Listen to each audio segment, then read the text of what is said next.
John Wall, who recently told the Wizards, I will not resign until you guys show me that you are serious about what we are doing here.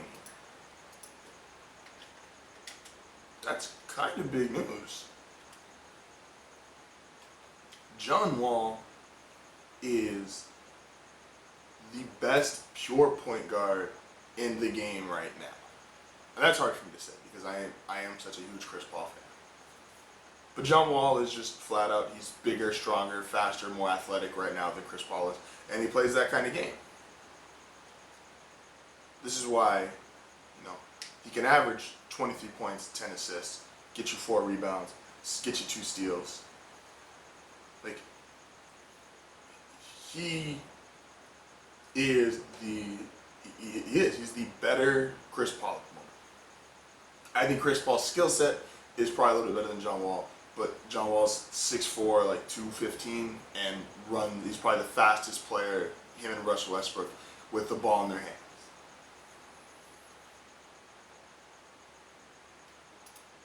John Wall has 2 years left on his contract. You know what all these Kentucky guys love talking about? What if could Kentucky win a national title, or could an all-Kentucky team win an NBA championship? Well, John, we already got the 2 best players out of Kentucky on one team. Anthony Davis and DeMarcus Cousins, who I'd strongly make the case are the best power forward and best center in the league, they're already on one team.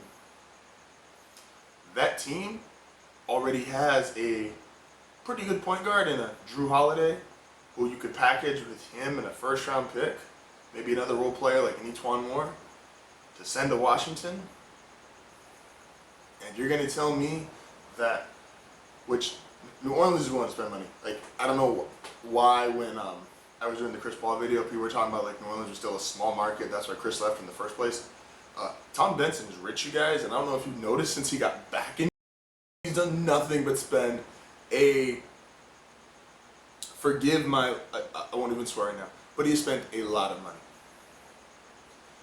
That is why Ryan Anderson got paid, Eric Gordon got paid, Antoine Moore got paid, Solomon Hill got paid, Anthony Davis got paid, and he is more than willing to spend the money for Davis or for Cousins long term.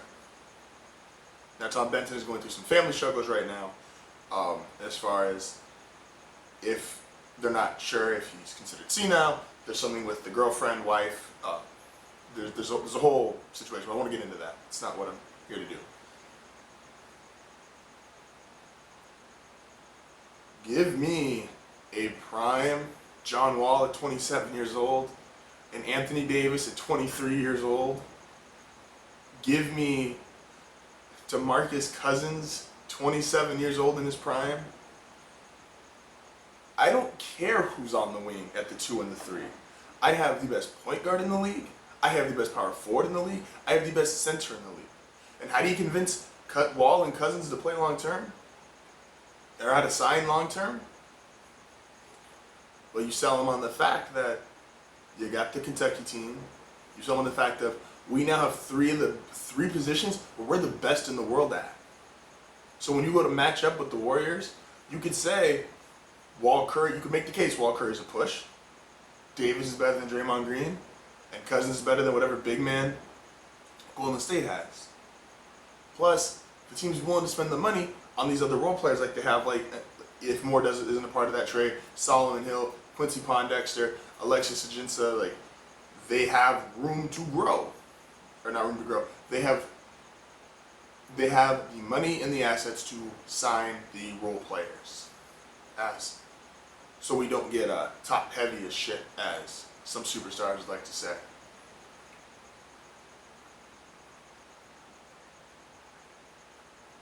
How about this idea?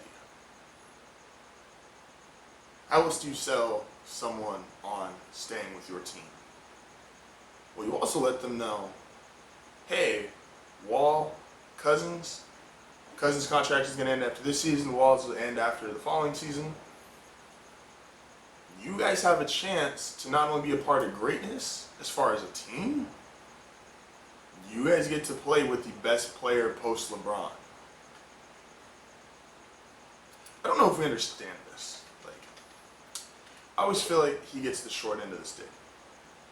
But Anthony Davis is the best player, is going to be the best player post LeBron James. Like, you almost have to take Durant out of the mix. Durant's almost probably never been the best player in the game because his career has coincided with LeBron. And he's going to be heading into his 30s. Excuse me. Anthony Davis is 24, I apologize. I called him 23. 24 years old, right? We all talk about how incredible LeBron was as a 18-year-old coming into the league. Davis was a year older. He was 19 when he came into the league. As a rookie, he put up 13 points, okay, 8 rebounds, blocked about 2 shots. His second year in the league, as a 20-year-old, 20 points, he blocked 3 shots a game, and grabbed 10 rebounds. Pretty good. As a 21-year-old, he put up 24 points a game. He blocked 3 shots, he grabbed 10 rebounds. What am I trying to get at here? Well, I'll tell you in a second. Next year, after that, as a 23-year-old, as a 22-year-old, 24, 10, and about 3 blocks a game. And then last year, he was like, okay guys, I'm gonna put the team on my back. 28 points a game. He grabbed almost 12 rebounds and blocked closer to 2 shots. So you give up a block to get the extra 2 rebounds. Fine with that. And especially now, I think the blocks will go up because he gets to play with Cousins, who I think Cousins is more likely to be the 10 plus, 10, 11 rebound guy, whereas Davis can be 8, 9 rebounds and give you 3 blocks a game. And they might both average 10 rebounds. Like, they're both that good. What's always been the knock on Anthony Davis? Oh, well, he's injury prone. He misses too many games.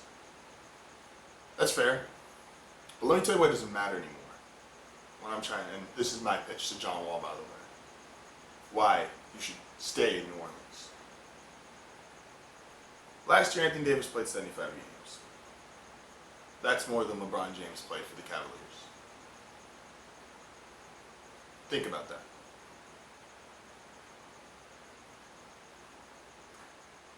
We're so big into this rest thing now, with guys taking days off, you don't even want someone playing 81, 82 games anymore.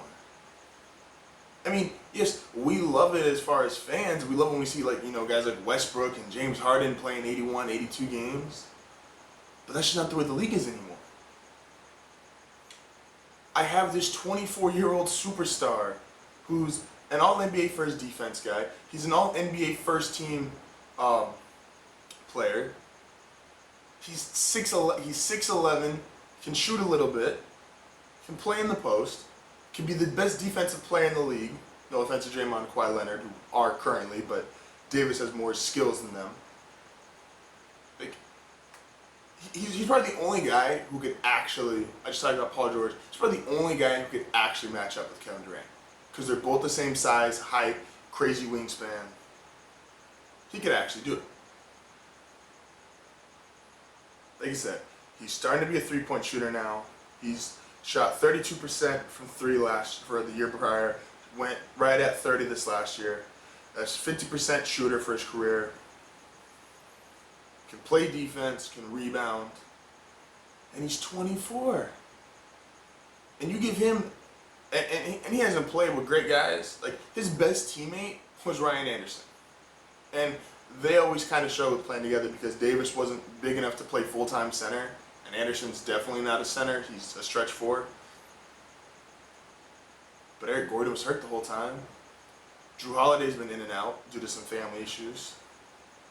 Tyreek Evans, they had that run when they made it to the playoffs, which that was one of the worst playoff teams ever, by the way. If you look at the New Orleans team that made it against the Warriors in their first title run, that was a terrible team. And he willed them into the playoffs. I give you John Wall, the best big man in basketball, and DeMarcus Cousins, and I give you the best post-LeBron player, Anthony Davis, you don't even have to worry about the injuries to add on to that, because he doesn't have to be in the post all the time anymore, because he has DeMarcus Cousins. I'm just saying, John Wall, Anthony Davis, DeMarcus Cousins, get John Wall and DeMarcus Cousins inked up for 5 years. You got yourself at least 2-3 titles. And you got the best Kentucky team of all time.